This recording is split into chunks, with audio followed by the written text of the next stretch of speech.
पाकिस्तान ने यूएन से गुहार लगाई है।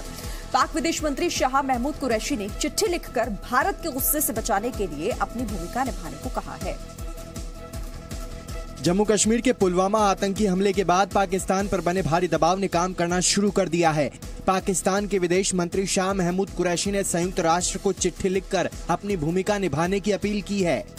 शाह महमूद कुरैशी ने चिट्ठी में लिखा है कि भारत पाकिस्तान के खिलाफ युद्ध का उन्माद भड़का रहा है। ऐसे में संयुक्त राष्ट्र को अपनी भूमिका निभानी चाहिए। इसके अलावा कुरैशी ने एक बार फिर दोहराया है कि अगर भारत पुलवामा हमले के सबूत साझा करता है तो पाकिस्तान जांच में पूरा सहयोग करेगा। पाकिस्तान की धरती पर पल बढ़ रहा आतंकी संगठन जैश ए मोहम्मद पहले ही पुलवामा में सीआरपीएफ जवानों पर हमले की जिम्मेदारी ले चुका है। जम्मू कश्मीर के पुलवामा आतंकी हमले के गुनहगारों से पहला बदला ले लिया गया है। हालांकि पहला बदला लेने में देश के 5 जांबाज शहीद हो गए, इनमें एक मेजर भी शामिल है। पुलवामा एनकाउंटर में सेना के एक मेजर समेत 5 जवान शहीद हो गए। आतंकियों के खिलाफ मुठभेड़ में मेजर विभूति शंकर ढोंडियाल, हवलदार शिवराम, सिपाही अजय कुमार और सिपाही हरि सिंह के अलावा जम्मू कश्मीर पुलिस के हेड कांस्टेबल अब्दुल राशिद शहीद हो गए। सभी शहीदों को श्रीनगर में सोमवार शाम श्रद्धांजलि दी गई। 3 militants have been killed in that operation. It was a joint operation of all the 3 forces: Army, the CRPF and the JK police. आतंकियों की फायरिंग में सेना और पुलिस के 5 अधिकारी भी घायल हुए हैं। इनमें साउथ कश्मीर के डीआईजी अरुण कुमार, 12 राष्ट्रीय राइफल्स के ब्रिगेडियर हरवीर सिंह, एक लेफ्टिनेंट कर्नल, एक कैप्टन और जम्मू कश्मीर पुलिस के एक सब इंस्पेक्टर शामिल हैं। पुलवामा एनकाउंटर में शहीद हुए जवानों के घर पर मातम पसर गया है। बेटे की शहादत पर गर्व तो है, लेकिन आतंकवाद के खिलाफ गुस्सा भी है।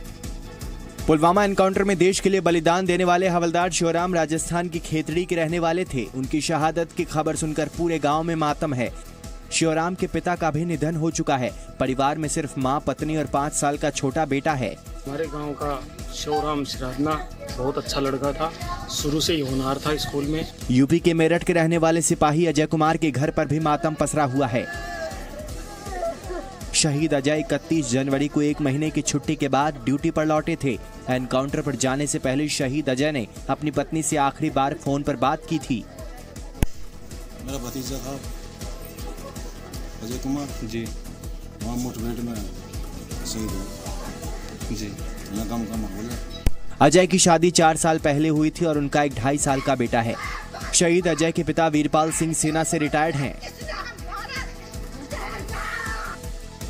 जम्मू कश्मीर के पुलवामा में सीआरपीएफ के काफिले पर हुए हमले का पहला बदला पूरा हो गया और पुलवामा हमले के मास्टरमाइंड समेत जैश के 3 आतंकियों को मार गिराया गया।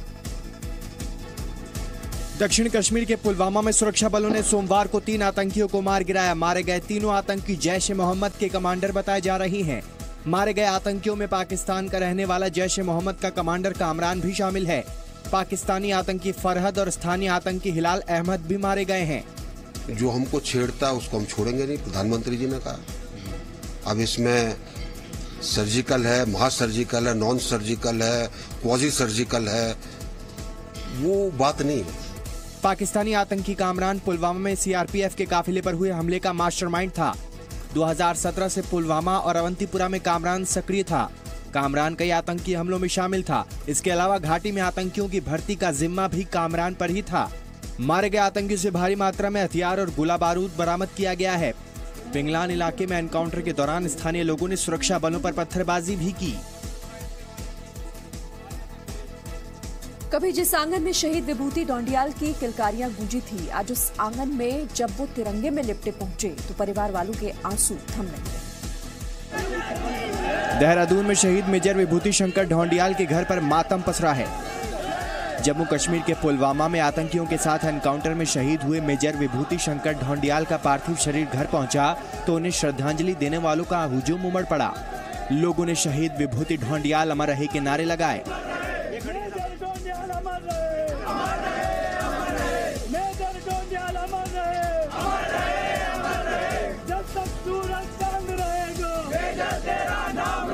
शहीद मेजर विभूति ढोंडियाल की पिछले साल अप्रैल में शादी हुई थी। वो 3 बहनों के अकेले भाई थे। बहुत अच्छे नेचर था, बहुत अच्छे नेचर का था।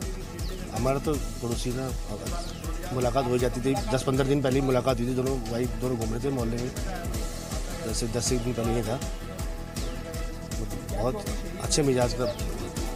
शहीद विभूति ढौंडियाल और शनिवार को शहीद हुए मेजर चित्रेश बिष्ट ने एक ही स्कूल से पढ़ाई की थी। तो देश पुलवामा के शहीदों के लिए गमगीन है। हिंदुस्तान प्रतिशोध की ज्वाला में जल रहा है, लेकिन नेताओं को सियासत की फिक्र ज्यादा है। पुलवामा आतंकी हमले पर सियासत तेज हो गई है। पश्चिम बंगाल की मुख्यमंत्री ममता बनर्जी ने पुलवामा हमले की टाइमिंग पर सवाल उठाए हैं। ममता बनर्जी ने आरोप लगाया है कि बीजेपी पुलवामा हमले का चुनावी फायदा उठाना चाहती है। उन्होंने कहा कि जब सरकार के पास खुफिया रिपोर्ट थी कि लोकसभा चुनाव से पहले देश में ऐसा हमला हो सकता है, तब भी सरकार ने इस पर क्यों ध्यान नहीं दिया। ममता ने सवाल किया कि रिपोर्ट्स के बावजूद सीआरपीएफ के इतने बड़े काफिले को एक साथ क्यों भेजा गया। But BJP don't do any politics to divide the country and to divide the religious, caste, creed like this. Don't take advantage of the situation. We want that criminals should be punished, terrorists should be punished, and we want to work together. Why you are dividing the society, the country? Film अभिनेता और मक्कल निधि मय्यम के नेता कमल हासन ने भी विवादित बयान दिया है। चेन्नई में अपनी पार्टी एमएनएम की सभा में कमल हासन ने न सिर्फ कश्मीर में जनमत संग्रह की मांग की, बल्कि पीओके को आजाद कश्मीर भी कहा। प्रधानमंत्री नरेंद्र मोदी ने कहा कि आतंकवाद दुनिया की शांति के लिए बेहद गंभीर खतरा है। पुलवामा में सीआरपीएफ जवानों के काफिले पर हुए आतंकी हमले की जांच नेशनल इन्वेस्टिगेशन एजेंसी यानी एनआईए करेगी। जल्द ही गृह मंत्रालय की ओर से इसकी अधिसूचना जारी की जाएगी। एक बार फिर प्रधानमंत्री नरेंद्र मोदी ने कहा कि आतंकवाद दुनिया की शांति और स्थिरता के लिए बहुत बड़ा खतरा है।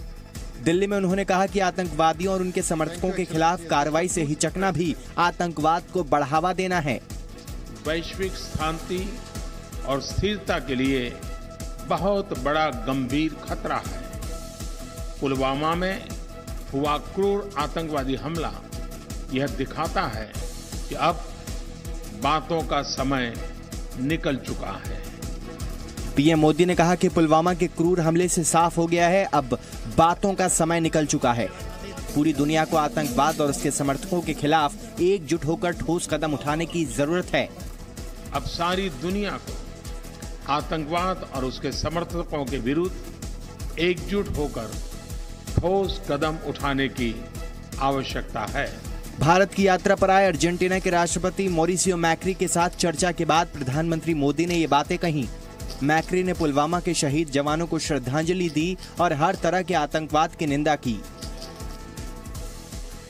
इधर आईसीजे में आज भी कुलभूषण जाधव मामले की सुनवाई जारी रहेगी। आज इस मामले में पाकिस्तान अपना पक्ष रखेगा। इंटरनेशनल कोर्ट ऑफ जस्टिस में कुलभूषण जाधव मामले की सुनवाई का आज दूसरा दिन है। नीदरलैंड्स के द हेग में आईसीजे कोर्ट में कल भारत ने अपना पक्ष रखा। आज पाकिस्तान अपनी दलीलें पेश करेगा। आईसीजे कोर्ट में भारत ने पहले पक्ष रखते हुए जाधव को जबरन कब्जे में रखने का आरोप लगाया। Article 36 becomes a vital cog in the wheels of justice. Senior advocate Harish Salve ने कोर्ट को बताया कि पाकिस्तान ने जाधव के खिलाफ दायर चार्जशीट, ट्रायल और फैसले की कॉपी अभी तक भारत को नहीं दी है। न जाधव की गिरफ्तारी की तारीख बताई है, न आतंकी घटना में शामिल होने के सबूत दिए हैं। साल्वे ने वो 13 तारीखें भी बताई जिसमें भारत ने काउंसलर एक्सेस की मांग की, लेकिन पाकिस्तान ने जवाब नहीं दिया। Salve is doing an excellent job, presenting very strong arguments. He has made some good points about the denial of consular access, which is against the principles of natural justice. Pakistan की jail में बंद कुलभूषण जाधव पर ICJ में 4 दिन की सुनवाई सोमवार को शुरू हुई। भारत 20 फरवरी को पाकिस्तान के आरोपों का जवाब देगा, जबकि पाकिस्तान 21 फरवरी को अपनी आखिरी दलीलें पेश करेगा।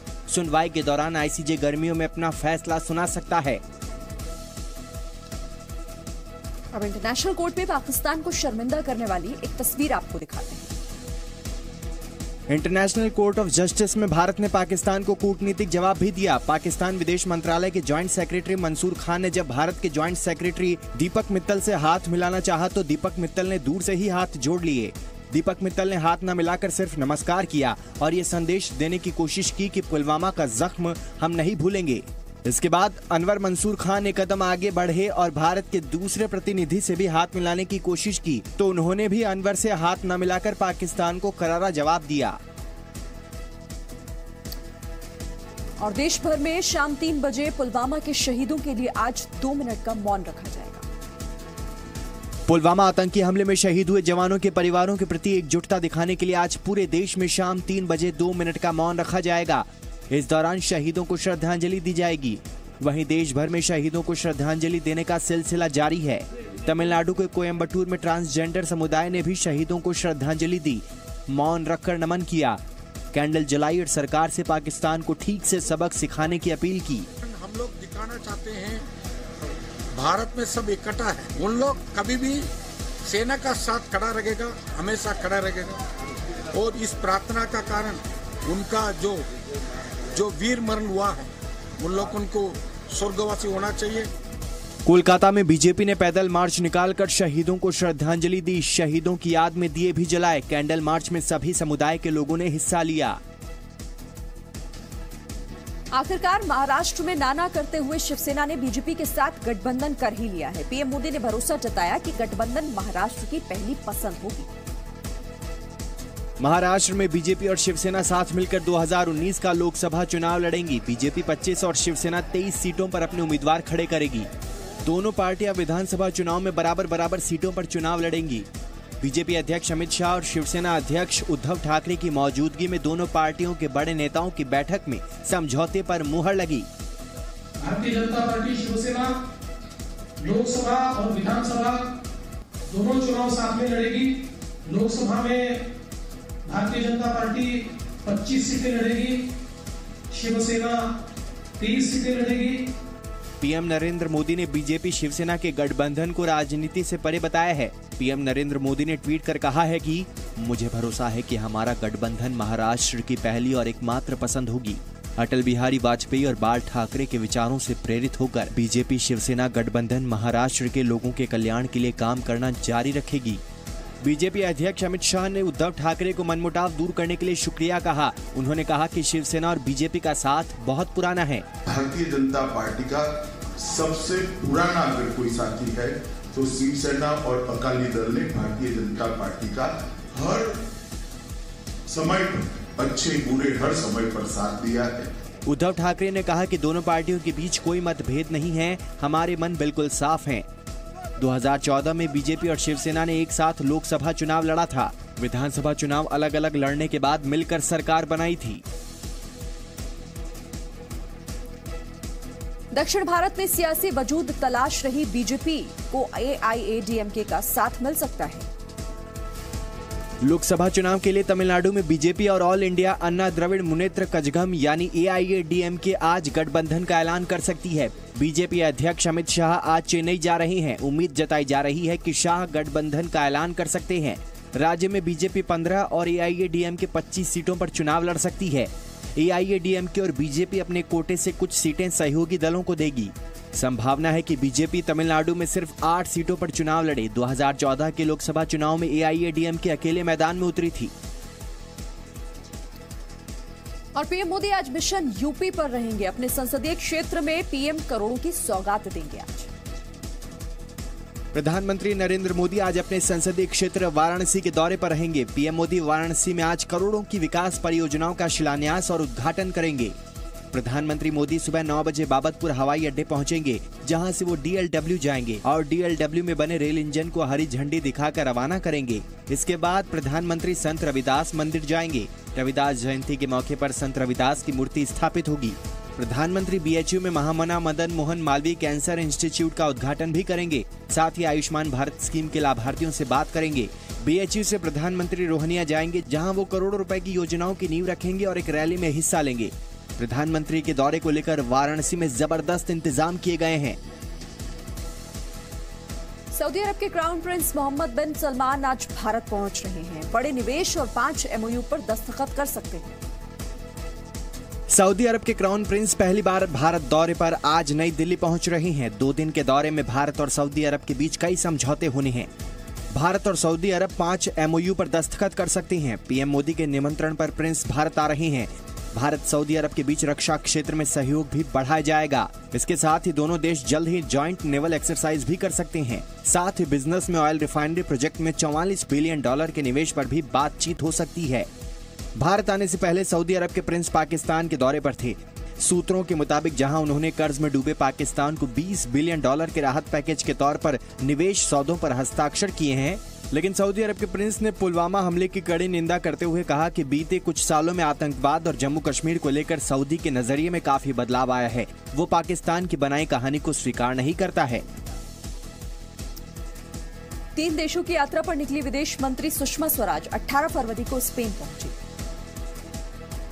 बुल्गारिया मोरक्को के बाद स्पेन पहुंची विदेश मंत्री सुषमा स्वराज, जहां उन्होंने भारतीय समुदाय से मुलाकात।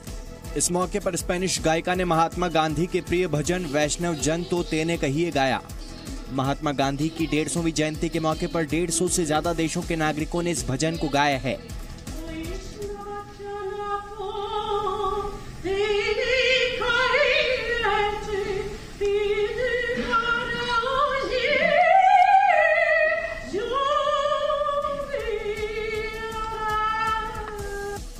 विदेश मंत्री सुषमा स्वराज ने स्पेनिश गायिका को धन्यवाद भी दिया।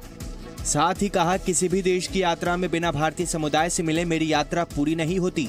नतान्या को बधाई देना चाहूंगी। I express my gratitude to you Natanya on behalf of people of India and also the government of India for your rendition of Vaishnav Jante. Her ambassador से मेरी एक गुजारिश होती है कि अगर मैं विजिट पे आऊँ आपके देश में और भारतीय समुदाय से ना मिलूँ तो मुझे अपनी यात्रा अधूरी लगती है। रॉबर्ट वाड्रा से आज प्रवर्तन निदेशालय फिर से पूछताछ करेगा। मनी लॉन्ड्रिंग मामले में ईडी दफ्तर में रॉबर्ट वाड्रा से सवाल जवाब। कांग्रेस महासचिव प्रियंका गांधी वाड्रा के प्रति रॉबर्ट वाड्रा को प्रवर्तन निदेशालय ने आज फिर पूछताछ के लिए बुलाया है। वाड्रा पर मनी लॉन्ड्रिंग के जरिए लंदन में संपत्ति खरीदने का आरोप है, जिसको लेकर ईडी वाड्रा का बयान रिकॉर्ड करेगी। ईडी की पूछताछ में गवाह ने खुलासा किया है कि लंदन की जायदाद खरीदने वाले सीसी थम्पी के तार वाड्रा से जुड़े हैं। मनी लॉन्ड्रिंग के मामले में ईडी पहले भी रॉबर्ट वाड्रा से पूछताछ कर चुकी है। शनिवार को दिल्ली के पटियाला हाउस कोर्ट में वाड्रा की पेशी हुई थी। रॉबर्ट वाड्रा पर ईडी ने जांच में सहयोग नहीं करने का आरोप लगाया था। रॉबर्ट वाड्रा 2 मार्च तक अग्रिम जमानत पर हैं। और दिल्ली में एक लग्जरी कार ने ऑटो को टक्कर मार दी और इस हादसे में विदेशी महिला की मौत। दिल्ली के चाणक्यपुर इलाके में विनय मार्ग पर एक तेज रफ्तार कार ने ऑटो को टक्कर मार दी, जिससे ऑटो में सवार 2 विदेशी महिलाएं और ऑटो ड्राइवर बुरी तरह से घायल हो गए। सभी घायलों को एम्स ट्रॉमा सेंटर में भर्ती करवाया गया, जहां एक विदेशी महिला की मौत हो गई। चश्मदीदों के मुताबिक विदेशी कार बेंटले की रफ्तार बहुत तेज थी। चश्मदीदों का कहना है कि पुलिस को फोन करके जानकारी दी गई, लेकिन पुलिस बहुत देर से पहुंची। बार-बार जो 100 नंबर कॉल की जा रही है, लेकिन जो 100 नंबर की जिप्सी नहीं पहुंच पा रही है। 8 घंटे हो गए थे हमको वहाँ पे कॉल करे हुए भी। उसके बाद हमने किसी ने पर्सनल नंबर लिया जिप्सी वाले का। पर्सनल नंबर लेने के बाद कॉल की, उसके 15 मिनट बाद दिल्ली पुलिस की जिप्सी आई। पॉन्टी चड्ढा का भतीजा आशीष चड्ढा कार चला रहा था। टक्कर इतनी तेज थी कि कार के सारे सेफ्टी डिवाइस एक्टिव हो गए और कार में लगा एयरबैग खुल गया। कार चला रहे पॉन्टी चड्ढा के भतीजे को मामूली चोट ही आई है। दिल्ली के फ्लाईओवर लगातार जानलेवा साबित हो रहे हैं। पश्चिम बिहार के पास फ्लाईओवर से गिरने पर एक लड़की की हालत गंभीर बनी हुई है। दिल्ली के विकासपुर इलाके में सोमवार की शाम को एलिवेटेड रोड पर एक तेज रफ्तार कार ने बाइक को पीछे से जोरदार टक्कर मार दी। हादसे में बाइक पर बैठी लड़की फ्लाईओवर से नीचे गिर गई, जिससे गंभीर चोट आई है। मौके पर मौजूद लोगों ने लड़की को पास के ही अस्पताल में भर्ती कराया है। एक्सीडेंट के बाद टक्कर मारने वाला कार ड्राइवर फरार हो गया है। पुलिस ने बताया है कि बाइक सवार जनकपुरी से पश्चिम बिहार की ओर जा रहा था। और कुंभ में आज माघी पूर्णिमा स्नान चल रहा है, जिसमें श्रद्धालु आस्था की डुबकी लगा रहे हैं। कुंभ में आज माघी पूर्णिमा स्नान हो रहा है। सुबह से ही श्रद्धालु संगम के तट पर पहुंचकर आस्था की डुबकी लगा रहे हैं। माघी पूर्णिमा स्नान के लिए श्रद्धालुओं का तांता लगा हुआ है। आज करीब 70 लाख श्रद्धालुओं के गंगा और संगम में स्नान करने की संभावना है। कुंभ में करीब 8 किलोमीटर के दायरे में 40 घाट बनाए गए हैं। तो सांस्कृतिक एक मेल है इधर, और हमारा भारत का एक कल्चर इधर चारों तरफ से दिखाई दे रहा है। हम बहुत प्रसन्न हुए। पूरे देश के लिए हमने कामना की कि सब सुख शांति रहे। कोई दिक्कत नहीं है, आराम से स्नान हुआ।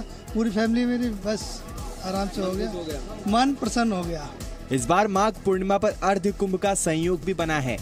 मघा नक्षत्र में माघ पूर्णिमा आने पर मान्यता है कि इस दौरान गंगा नदी में नहाने से इसी जन्म में मुक्ति मिल जाती है। ऐसे लोगों पर भगवान श्री कृष्ण की विशेष कृपा होती है।